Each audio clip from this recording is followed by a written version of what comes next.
Covid महामारी के दौरान ड्यूटी निभाते हुए अपनी जान गंवाने वाले दिल्ली सरकार के 11 कर्मियों के परिजनों को मुख्यमंत्री रेखा गुप्ता ने 1 करोड़ रुपए की सहायता राशि के चेक सौंपे हैं।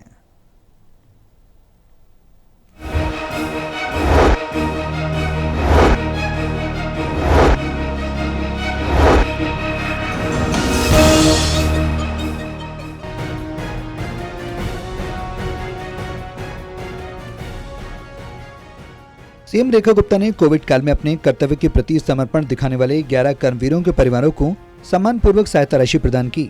मुख्यमंत्री ने कहा कि किसी भी व्यक्ति के जीवन का मूल्य सरकार नहीं चुका सकती, लेकिन ये सरकार का दायित्व है कि ऐसे परिवारों को हर संभव सहायता दी जाए। उन्होंने कहा, यह सिर्फ एक चेक नहीं बल्कि उन कर्मवीरों के प्रति हमारी श्रद्धांजलि है जिन्होंने मानवता के लिए अपने प्राणों की आहुति दी। देखिए, जिन लोगों ने अप्लाई किया था वो 11 परिवार थे।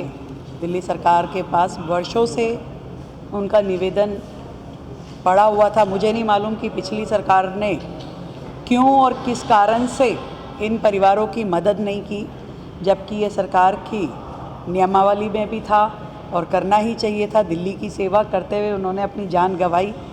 आप देख रहे थे, कोई डॉक्टर, कोई नर्स, कोई स्टाफ जो लोगों को ऑक्सीजन पहुंचा रहा था, कोई उनका घर में जाकर के ब्रीडिंग चेक कर रहा था। और देखिए कितना मुश्किल समय था जब दुनिया अपने घर में बैठी थी, तब भी सरकारी कर्मचारी अपना काम कर रहे थे, लगातार कर रहे थे, दिल्ली को बचाने के लिए कर रहे थे।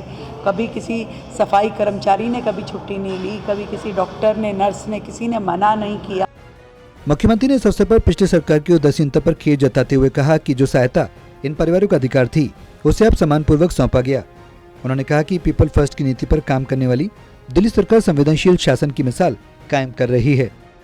किन चीज़ों में व्यस्त थी पिछली सरकार, जो उनको ये ध्यान नहीं रहा, वर्षों तक उनको ये याद नहीं आया कि ये पैसे देने, और जबकि रोजाना उनके फाइनेंशियल डिसीजन होते थे, रोजाना वो अपने हित में तो अनेकों निर्णय लेते थे, परंतु आज सरकार के कर्मचारी जिन्होंने अपनी जान गंवाई, उनके हित में निर्णय लेते हुए उनको बहुत समय लग गया। शर्म आती है मुझे ये सोचते हुए। मैं इन सभी परिवारजनों से क्षमा प्रार्थी हूँ दिल्ली सरकार की ओर से कि उनका ये जो जायज़ हक था इतने सालों तक पेंडिंग रहा। परिवार कितना भुगत रहे हैं, डिपेंडेंट परिवार थे। एक परिवार तो खाली बेटी है, एक आज उनकी पत्नी और बेटी निस्सहाय, उनके पास कोई रोजगार का साधन नहीं है। मुख्यमंत्री ने कहा कि इन कर्मवीरों की निष्ठा और सेवाभाव दिल्ली के इतिहास के सबसे उज्जवल अध्यायों में दर्ज रहेंगे। कार्यक्रम में दिल्ली सरकार के समाज कल्याण मंत्री प्रवीण इंद्राज भी मौजूद रहे। Pranay Sharma, total TV, Delhi.